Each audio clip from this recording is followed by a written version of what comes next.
चुनाव और पार्टी की बैठक आदि जो चल रही है।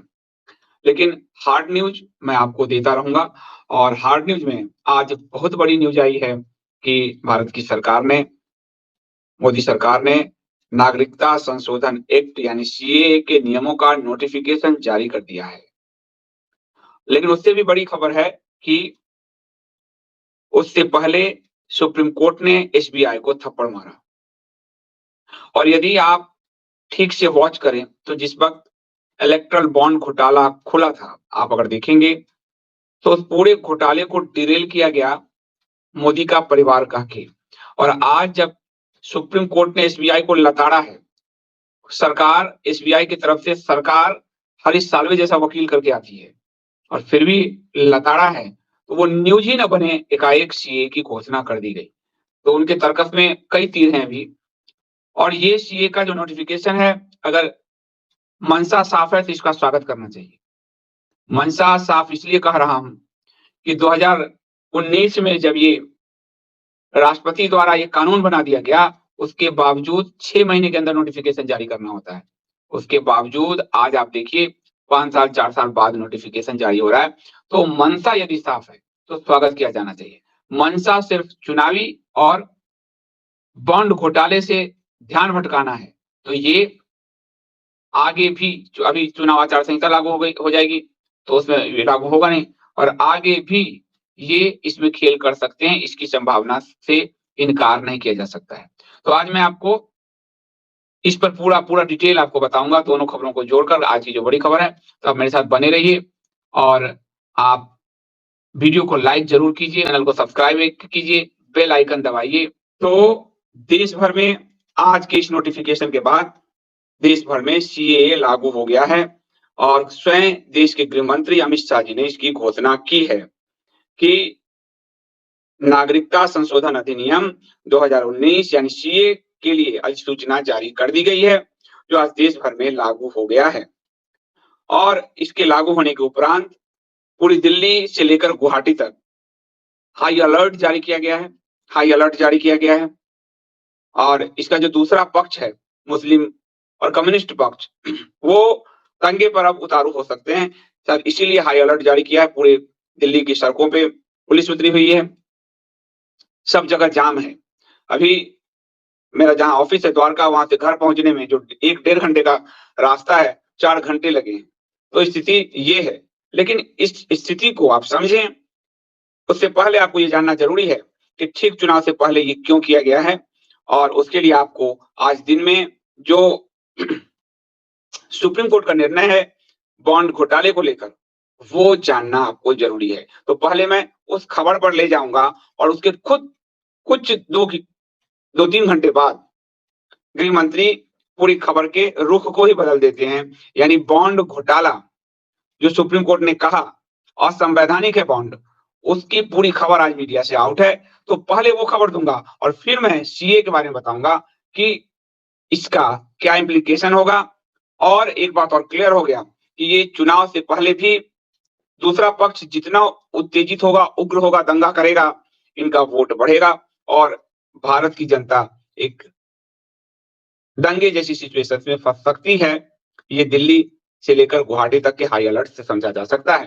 तो सबसे पहले मैं आपको ले चलूंगा कि आज सुप्रीम कोर्ट ने बैंक घोटाले, बॉन्ड घोटाले को लेकर क्या कहा, ये आप देखिए और आप ये समझिए कि देश में अब तक का सबसे बड़ा घोटाला जिसमें लोकतंत्र को बंधक बना दिया गया, लोकतंत्र को विदेशी चला रहे हैं, लोकतंत्र को कॉर्पोरेट चला रहा है, लोकतंत्र में कॉर्पोरेट चंदा डोनेशन के जरिए अपने पक्ष में नियम कानून बनवा रहे हैं, लोकतंत्र में फर्जी मुखौटा कंपनियों के जरिए पैसा पॉलिटिकल पार्टी को देकर अपने पसंद के कानून बनवाए जा रहे हैं, लोकतंत्र में काला धन को सफेद करने के लिए कानून लाया गया है।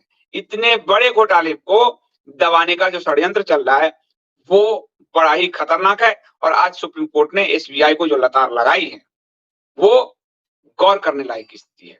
तो सबसे पहले ये है कि सुप्रीम कोर्ट ने कहा था एसबीआई को और चुनाव आयोग को, जब बॉन्ड के बारे में जो 2017 में मोदी सरकार एक बॉन्ड लेकर आई, पॉलिटिकल बॉन्ड।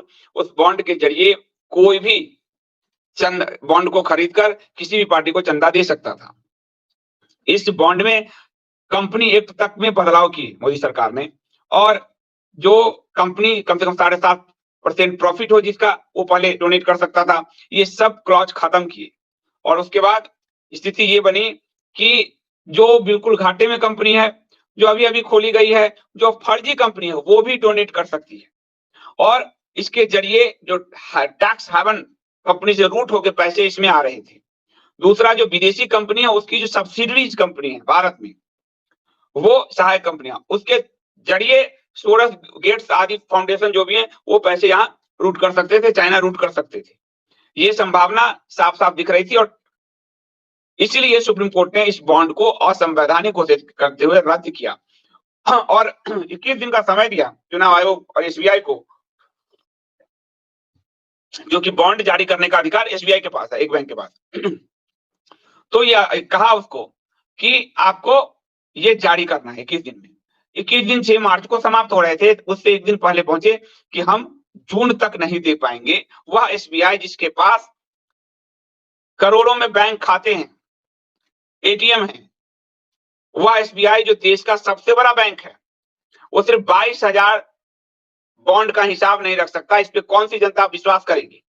तो एसबीआई पहुंची कि हम नहीं दे पाएंगे, क्योंकि जून में हम जाके दे पाएंगे, यानी जब चुनाव खत्म होगा तब देंगे, हम मालिकों को बचाएंगे, उसके बाद देंगे।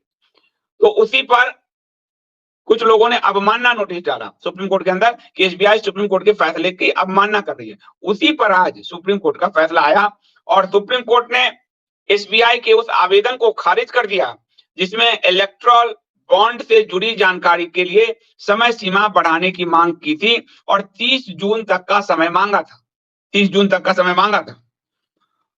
पिछले ही महीने सुप्रीम कोर्ट के 5 जजों की बेंच, बड़ी बेंच ने इलेक्ट्रल बॉन्ड को असंवैधानिक बताते हुए रद्द किया था, और state of bank of India जो इलेक्ट्रल बॉन्ड बेचने वाला अकेला बैंक है, उसे निर्देश दिया था कि 21 दिन जो 6 मार्च 2024 को पूरा हो रहा था तक 12 अप्रैल 2019 से लेकर अब तक खरीदे गए इलेक्ट्रल बॉन्ड की जानकारी चुनाव आयोग को दे, और चुनाव आयोग उसको सार्वजनिक करे। इसी मामले में एसबीआई पहुंची कि 30 जून तक इसको समय बढ़ाने की अनुमति दी जाए, समय बढ़ाया जाए। इस पर सोमवार को सुप्रीम कोर्ट ने कहा कि एसबीआई को 12 मार्च 2024 तक, यानी आज 11 तारीख है, कल ही 12 तारीख है, मंगलवार को हर हालत में जानकारी देनी होगी, और चुनाव आयोग को यह जानकारी अपनी वेबसाइट पर 15 मार्च 2024 को शाम 5 बजे तक अपलोड करनी होगी। अब आप ध्यान दीजिए, कल 12 मार्च शाम 5 बजे तक जो एसबीआई है उसे हर हालत में ये जानकारी देनी होगी, चुनाव आयोग को दीजिए आप, और चुनाव आयोग उसको लेकर बैठ ना जाए। भारत में लोकतंत्र में पारदर्शिता होनी चाहिए, तो चुनाव आयोग भी 12 के बाद सिर्फ 3 दिन दिया, 15 मार्च तक शाम तक 5 बजे तक इसको अपनी वेबसाइट से जारी करो। यानी जनता को पता चलना चाहिए कि हमारा देश सोरस चला रहा है, या गेट्स चला रहा है, या फोर्ड चला रहा है, या अंबानी चला रहे हैं, या अडानी चला रहे हैं, या टाटा चला रहा है, या बिरला चला रहा है। कौन चला रहा है? वो इसलिए क्योंकि सत्तासीन पार्टी को 2/3 बॉन्ड मिले हैं सिर्फ 5 साल में 6,000 करोड़ से अधिक। हर साल 1,000 करोड़ का बॉन्ड खरीद कर दिया गया। तो ये देने वाले कौन लोग हैं? ये जानना चाहती है सुप्रीम कोर्ट और देश की जनता। इस मामले में जब एसबीआई फंस रही है और अवमानना का नोटिस डाला गया, तो भारत के सबसे महंगे और सबसे बड़े वकील हरीश साल्वे को लगाया गया। अब एसबीआई बिना ऊपर से तो परमिशन से लगाएगी नहीं, सरकार का कितना पैसा करोड़ दिया होगा हरीश साल्वे को। तो हरीश साल्वे को, क्योंकि हरीश साल्वे खड़े होंगे तो ये समय हमको जून तक का मिल जाएगा अपना मुंह छुपाने का, अपना काली पुता हुआ मुंह छुपाने के लिए। तो इस पूरे मामले में जो एडीआर है संस्था, उसने याचिका के खिलाफ अवमानना की याचिका, जो एसबीआई का की मांग है उसके खिलाफ याचिका डाली थी अवमानना की, और इसमें सुनवाई कर रहे हैं justice Chandrachud, justice Sanjiv Khanna, justice BR. Gavai और justice J. Pardiwala, justice Manoj Mishra. Court में हरीश साल्वे ने जो कहा वो ध्यान से समझिए। उसने कहा कि हमारी एकमात्र समस्या यह है कि हम पूरी प्रक्रिया को रिवर्स करने की कोशिश कर रहे हैं, रिवर्स करेंगे। एसओपी ने सुनिश्चित किया कि हमारे कोर बैंकिंग सिस्टम और बॉन्ड नंबर में खरीदार का कोई नाम न हो। हमें बताया गया था इसे गुप्त रखना चाहिए, तो हमको गुप्त रखना है, इसलिए हमको रिवर्स करना है। हरीश साल्वे ने तर्क गढ़ा। तो चीफ जस्टिस चंद्रचूड़ जी ने एक्सपोज कर दिया हरीश साल्वे को, और हरीश साल्वे तो वकील हैं एसबीआई को और भारत सरकार को, क्योंकि एसबीआई भारत सरकार के बैंक है, सरकारी बैंक है। जस्टिस चंद्रचूड़ ने कहा कि आपने जो जानकारी दी है उसके अनुसार डोनर्स की जानकारी, यानी जिसने डोनेशन दिए, और राजनीतिक दलों की जानकारी दोनों ही मुंबई ब्रांच में है। जब आपके पास दोनों ही जानकारी एसबीआई के मुंबई ब्रांच में है तो देने में दिक्कत क्या है? ये पहले जब इसको लागू कर रहे थे, जब इस पे सवाल उठा था, तब जनता के सामने झूठ बोलने के लिए, जनता को भरमाने के लिए और अपने आप को पारदर्शिता का दावा करने के लिए ये झूठा बात इन्होंने कहा कि ये बहुत पारदर्शी है, इसकी सारी सूचना हमारे पास होगी, यानी सरकारी बैंक के पास होगी। सरकारी बैंक उसको मुंबई ब्रांच में सारी, कौन डोनेशन ले रहा है, कौन दे रहा है, सब जो सूचना होगी उसमें। तो जनता लट्टू हो गई। तो वही चंद्रचूड़ जी ने कहा कि आज जो तुम समय मांग रहे हो कि डोनर्स को रिवर्स करना होगा, सूचना मिलाना होगा, दोनों के बीच ब्रिज बनाना होगा कि डोनर कौन है और लेने वाला कौन पार्टी है, ये तो आप अपने उसमें कह चुके हो कि मुंबई ब्रांच में है, लेके निकाल के दो। तो ये अपने झूठ में फंस गए, ये अपने ही झूठ में फंस गए कि इस पूरे मामले में सुप्रीम कोर्ट अपनी पूरी उस पर कायम रहा, और उसने जो है सीजीआई ने एसबीआई से कहा कि आपको कुछ बातों पर स्पष्टीकरण देना चाहिए। पिछले 26 दिनों में आपने क्या किया? आपको जब हमने समय दिया, 21 दिन नहीं 26 दिन, आपको जब समय दिया तो आप शुरू में आ जाते कि मिलॉर्ड हम जानकारी नहीं दे पाएंगे जून तक का, लेकिन आपने देखा आखिरी तिथि जब आ रही है तो आप आए। तो 26 दिन में क्या किया? आलू बैगन बेचा, टमाटर बेचा, क्या किया? कुछ तो बताओगे। तो 26 दिन में आपने क्या किया? आपके हलफनामे में इस पर एक शब्द नहीं लिखा है कि 26 दिन में आपने कोई प्रयास भी किया इसके लिए। बॉन्ड खरीदने वालों के लिए एक केवाईसी होती है। जो भी बॉन्ड खरीदता है, हमारे भी आपके बैंक में जो खाता है तो एक केवाईसी करवाते हैं, बैंक में तो बंद कर देती है, आपकी अकाउंट को सील कर देती है। तो जो बॉन्ड खरीदता है उसका तुम केवाईसी ले रहे हो, चीफ जस्टिस ने कहा। तो आपके पास बॉन्ड खरीदने वालों की तो पूरी जानकारी है, केवाईसी क्यों ले रहे हो फिर, जब करो जानकारी नहीं? फिर ये फंस गए। हरीश साल्वे क्या करे, केसी कमजोर है तो क्या करेंगे, फंस गए। इस पर हरीश साल्वे ने कहा कि इस बात में कोई दो राय नहीं कि हमारे पास जानकारी है, यानी सरकार ने माना कि उसके पास जानकारी है, वो जनता को नहीं देना चाहती। ये सरकार मान रही, सरकारी बैंक मान रही कि हमारे पास जानकारी हम नहीं देना चाहते। यानी इसी से चोर की दाढ़ी में तिनका बात का पता चलता है। डोनर से मिलान करने में वक्त लगेगा। अब देखिए दूसरा कि हमको जानकारी है कि किसने डोनेट किया, किस पार्टी को किया, हम इसका चोंच मिलाएंगे। अच्छा, ये जो बॉन्ड है ये कोई पैसा है नहीं जो दिया, बॉन्ड खाते में जमा करना होगा उस पॉलिटिकल पार्टी को देने के लिए, खाते से उसको वो भुना लेगा, तो उसमें तो कोई बात ही नहीं है। लेकिन फिर से ये कुतर्क करने पे आए। जस्टिस संजीव खन्ना ने कहा कि जानकारी सील कवर में है, उस कवर को खोलिए और जानकारी दे दीजिए। आपके पास है जानकारी, कहाँ है? सील है ना, खोल दीजिए, जनता को दीजिए जानकारी। तो हरीश साल्वे ने कहा कि दो पार्ट है मिलॉर्ड, अब कोर्ट वाली भाषा, पार्ट बी और पार्ट सी। अगर बी और सी के बीच में किसी तरह का ब्रिज नहीं चाहते, यानी बी यानी डोनर और सी यानी लेने वाला, अगर दोनों के बीच आप ब्रिज नहीं चाहते, अगर खरीदार की जानकारी को पार्टी से मिलाना नहीं है तो हम जानकारी 3 हफ्ते में दे देंगे। अब फिर 3 हफ्ते यानी चुनाव। फिर ये देख लीजिए क्या बोल रहे हैं। हमें लगा कि आप एक कोरिलेशन दिखाएंगे कि किसको किसने दिया, तो इसलिए अरे डोनर की लिस्ट दे दो, जनता पकड़ लेगी कि किसने, उसमें कैसे पकड़ेगी? देखेगी कि एक कंपनी जिसको इंजेक्शन भोगने का अधिकार दिया गया, उसके आसपास किस कंपनी का यहाँ डोनेशन आया, जनता देखेगी, मिलाएगी, पता चला उसकी एक सब्सिडरी कंपनी उससे आया है। जनता देखेगी कि एयरपोर्ट के लॉ में जो 7 नियम बदले गए, उस वक्त उस कंपनी ने किस पार्टी को डोनेशन दिया। जनता देखेगी कि सेबी जो है, सेबी जो शेयर बाजार में की मॉनिटरिंग एजेंसी है, उसने कब नियम में बदलाव किया जिससे एक बड़े बिजनेस फैमिली को 53,000 करोड़ का फायदा हो गया। उस समय कितना डोनेशन उसने किस पार्टी को दिया, जनता देख लेगी। डोंट वरी, लिस्ट दो। जस्टिस गवाई ने कहा कि बैंक को कोर्ट का पहले दिया हुआ आदेश मानना होगा। कोर्ट ने फिलहाल इस मामले में अभी अवमानना का अधिकार नहीं चला रहे हैं, लेकिन वो चला सकते हैं भविष्य में, इसलिए मानिए और कल तक दीजिए। अब ये कल तक दीजिए, आपने देखा ये इतनी बड़ी खबर है कि सरकार और एसबीआई घुटने के बल पर है, लेकिन ये आपको मीडिया नहीं बताएगी। मैं सरकार से भी ज्यादा दोषी मीडिया को मानता हूं, जो 6700 करोड़ की सुपारी लेकर बैठी। जनता को घोटाला का पता ही नहीं चलेगा। 2G स्पेक्ट्रम हुआ कांग्रेस में, कोलगेट हुआ, तो सीएजी ने कहा, तो हम सबने खूब छापा, मैं भी था, सीएजी कवर करता था, छापा। मोदी सरकार में 2G घोटाला को घोटाला माना ही नहीं गया। केस कमजोर करके सारे 18 के 18 अभियुक्त बरी कर दिए गए, ए राजा सहित। जब वो घोटाला माना ही नहीं गया तो कांग्रेस की सरकार पर आरोप जो लगे थे तो फर्जी हो गया। ए राजा तक बरी हो गया। नीरा राडिया जो इसमें थी, सीबीआई से क्लीन चिट दिलाया सरकार ने, और उसको काशी कॉरिडोर में उसको बकायदा ठेका दिया गया हॉस्पिटल, हेल्थ सेक्टर में, वहां पर जो अस्पताल चलाने के लिए। तो जब आप कह रहे हो घोटाला हुआ ही नहीं, तो फिर आज तो कांग्रेस ने फिर घोटाला किया नहीं, आपने परसेप्शन बनाया झूठा, यही है ना। और अभी तो जनता को याद रहना चाहिए ये बात कि इलेक्टोरल बॉन्ड एक घोटाला है। उस घोटाले के परसेप्शंस को खत्म करने के लिए शाम होते होते अमित शाह नोटिफिकेशन जारी करते हैं। अब इससे आपको दो चीजें समझनी होगी। पहला, नोटिफिकेशन की कंपनी कागज दिखाओ।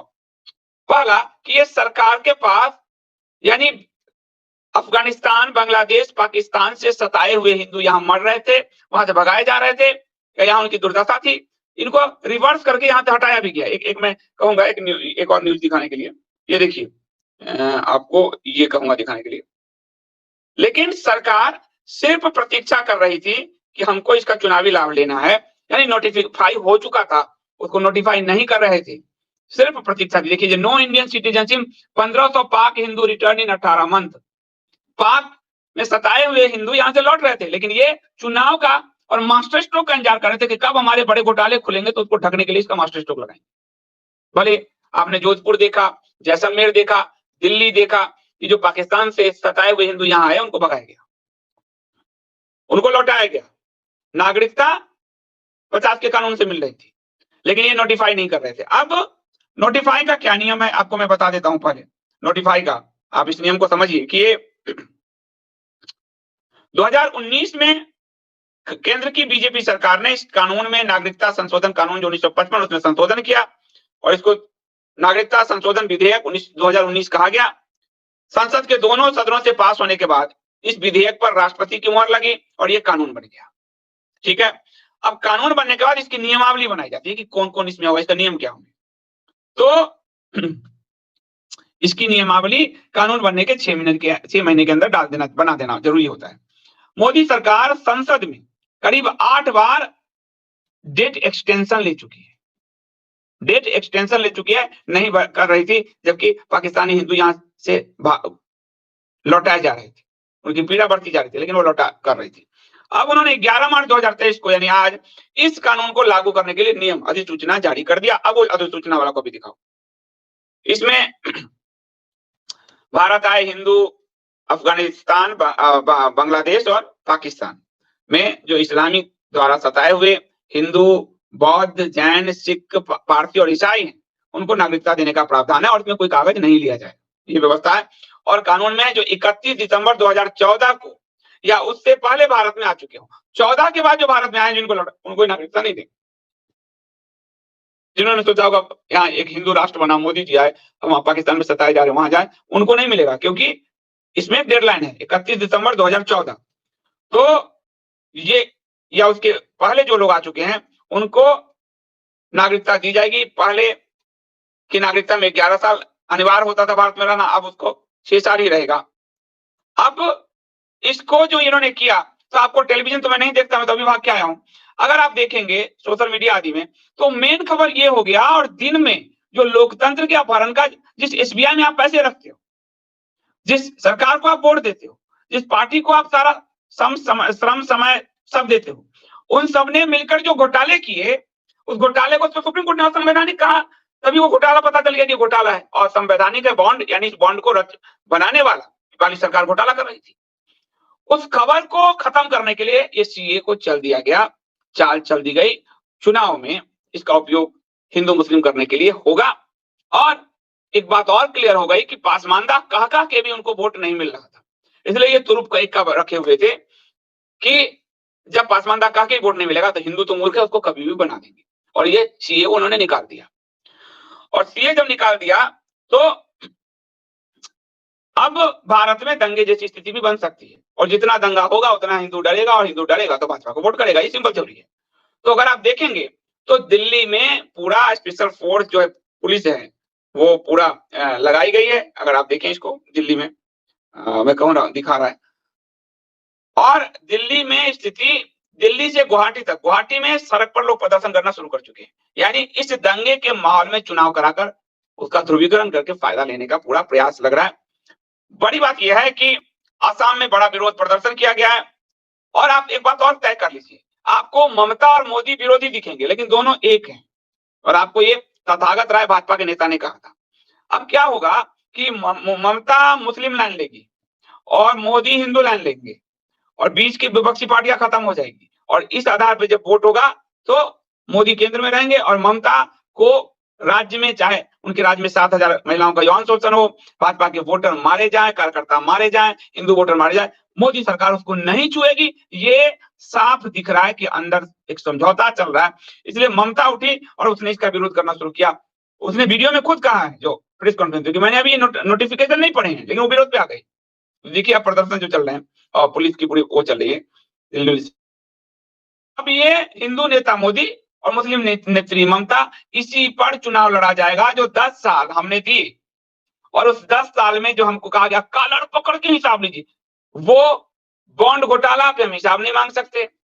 सच्चर कमेटी जो लागू करके इनको मजबूत बनाया मलच्छों को, हम हिसाब नहीं मांग सकते।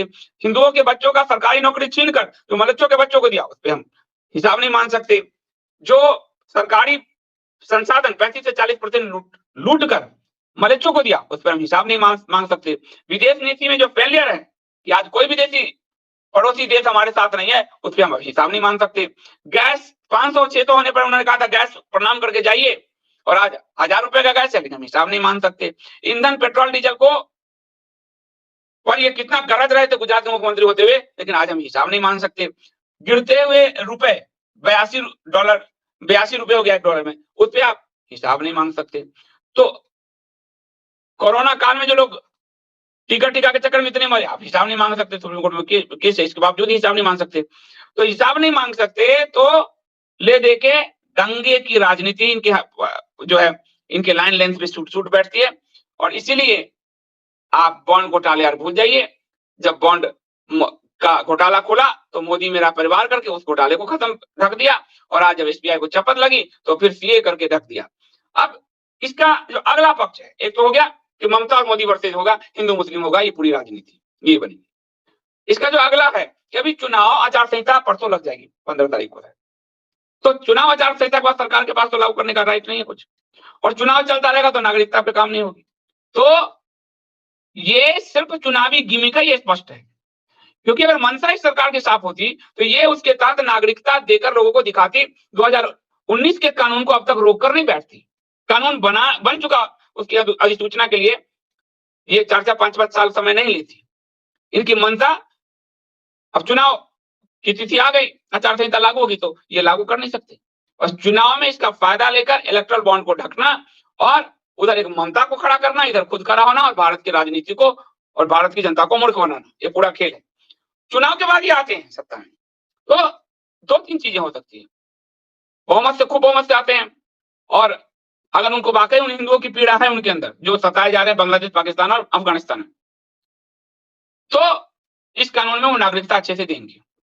पीड़ा नहीं है, सिर्फ नौटंकी है, क्योंकि उन्होंने ऑलरेडी कहा है, अपने मुंह से कह चुके हैं। वो बेचारे कितनी बार बोले मोदी जी कि मैं 4 साल काम करूंगा, 1 साल अंतिम राजनीति ही करूंगा। ये राजनीति वो बोल चुके हैं। मोदी का परिवार, ये नाटक से वो बोल चुके हैं 1 साल में राजनीति करूंगा। 4 साल मान लो की विकास होता है, 1 साल हिंदुओं के विरुद्ध राजनीति चलती है। तो वो ऑलरेडी कह चुके हैं। अब जब चुनाव में वो जीत कर आएंगे तो उसके बाद इसमें संशोधन आदि के नाम पर इसको लटका भी सकते हैं। और मनसा साफ है तो ये लागू करके नागरिकता भी दे सकते हैं, और मनसा गलत है जो अब तक दिख रहा है तो ये उसको लटका भी सकते हैं। तो ये क्लियर होगा चुनाव के बाद। अभी ये लागू हो गया, ये झुंझुना है, क्योंकि 2 दिन बाद चुनाव आचार संहिता लगने वाली है, 2-4 दिन में, और फिर ये लागू का मतलब नहीं है, क्योंकि सारा मशीनरी चुनाव में लगेगा। चुनाव अभी नागरिकता देने आदि का जो भी प्रावधान, पुलिस, ये सब अभी सारी मशीनरी चुनाव के पास जाएगी। तो ये करेंगे नहीं, लेकिन इन्होंने हिंदुओं के मन में ये डाला, और डाला किस लिए? क्योंकि चुनावी घोटाले से खुद को बचाना था। ये पार्टी 5 साल में 6,000 करोड़, ऐसा कौन-सा धंधा करती है, कौन-सा आलू और मेथी उगाती है कि ये 6,000 करोड़ ले आई 5 साल में। और जिन लोगों ने 6,000 करोड़ बनाने में मदद की, उनको इन्होंने क्या क्विक प्रो को मदद की, ये उस चंदे से खुल जाएगा। इसलिए चंदे पे जब भी बात होना होता है, एक नया प्रोपेगेंडा क्रिएट किया जाता है। मोदी का परिवार प्रथम प्रोपेगेंडा था, दूसरा सीए है। सीए लागू अगर होता है अच्छे से तो उसका हम स्वागत करते हैं, लेकिन सिर्फ इनके वोट के लिए राजनीति होती है। पाकिस्तान से आए हुए हिंदू अभी भी भगाए जाते हैं, तो मैं उसका विरोध करूंगा, क्योंकि सताए हुए की चिंता इनको नहीं है, इनको सिर्फ अपने वोट बैंक की चिंता है। और इसलिए आसाम में प्रदर्शन हो रहा है, बंगाल में होने लगा, आपको केरला में होने लगा। ये इनको फ्यूल देता है, इनको ताकत देता है, क्योंकि फिर ये प्रो हिंदू चेहरा अपना सिर्फ दिखाते हैं। गुजरात में 300 हिंदुओं पे प्रवीण तोगड़िया के अनुसार गोली इन्होंने नहीं चलवाई, इनकी सरकार ने चलवाई। जितने भी आपने प्रदर्शन आदि दिए हैं, देखिए उसमें हिंदू ही गिरफ्तार हुआ है, ये नहीं गिरफ्तार हुए हैं। धर्म संसद करने वाला, उसकी बहू भाजपा में आ गई और दूसरे वाले हिंदू वाले गिरफ्तार हो गए। तो इस पूरे मामले में आपको सावधान रहना होगा, क्योंकि खेल हिंदुत्व के वेश में काले नहीं भी कर रहे हैं। सामने यदि मलच्छ वेशधारी कांग्रेस है तो उससे आप लड़ लोगे, लेकिन जो हिंदू वेशधारी है वो तो माता सीता नहीं पहचान पाई, हनुमान जी जैसे तीक्ष्ण बुद्धि वाले नहीं पहचान पाएंगे, तो हम और आप क्या कर सकते हैं, हम और आप कितना पहचानेंगे।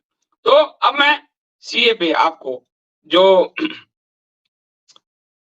इसमें स्पष्ट बता दूं कि सीए लागू होना मस्ट है, होना चाहिए, क्योंकि हिंदू बहुत सताए जा रहे हैं अफगानिस्तान, पाकिस्तान, बांग्लादेश में। ये अगर मानता है तो इसका स्वागत है, वरना ये रहा कि पॉलिटिकल गिमिक है, और इसे जो है सिर्फ चुनावी फायदे के लिए इस्तेमाल किया गया है। बॉन्ड के रूप में जो अब तक हुए सबसे बड़े करप्शन को ढकने के लिए इसका इस्तेमाल हुआ है, और इनकी मंशा चुनाव के में जीतने के बाद ही क्लियर होगी कि ये सीए लागू करते हैं या नहीं। एक बात है कि आप अपना ध्यान रखिएगा, परिवार का ध्यान रखिएगा, सिचुएशन कहीं भी खराब हो सकती है। दिल्ली की सड़कों पे पुलिस है, जाम बड़े-बड़े हैं, बंगाल में प्रदर्शन, आसाम में प्रदर्शन शुरू हो चुका है, केरला में हो चुका है। दोनों ही एक दूसरे को फ्यूल देके आगे बढ़ाते हैं, और फिर दोनों सत्ता का मलाई एक साथ चाटते हैं। आज भी 10 साल बाद सोनिया और राहुल जमानत पर ही चल रहे हैं, और आज भी कोई भी कम्युनिस्ट, बड़ा जो कम्युनिस्ट सीताराम येचुरी आदि जो भी हो, उस सब के विरुद्ध मैंने आज तक इनको बोलते नहीं सुना है। तो स्थिति आप सोचकर समझकर अपने हिसाब से लिखिएगा आदि, वरना जोश-जोश में लिख दिया था, नूपुर के पक्ष में फोटो लगा, सबके गले काटे गए, और आपके जब काटे जाएंगे तो आप ही दोषी भी कहलाएंगे इस सिस्टम में। सरकार और नेताजी गला काटने वाले के पर एक लाइन नहीं बोलेंगे, एक शब्द नहीं कहेंगे। तो आप अपनी होशियारी से अपने तरीके से बात कीजिए, किसी का टूल बनने की आवश्यकता नहीं है।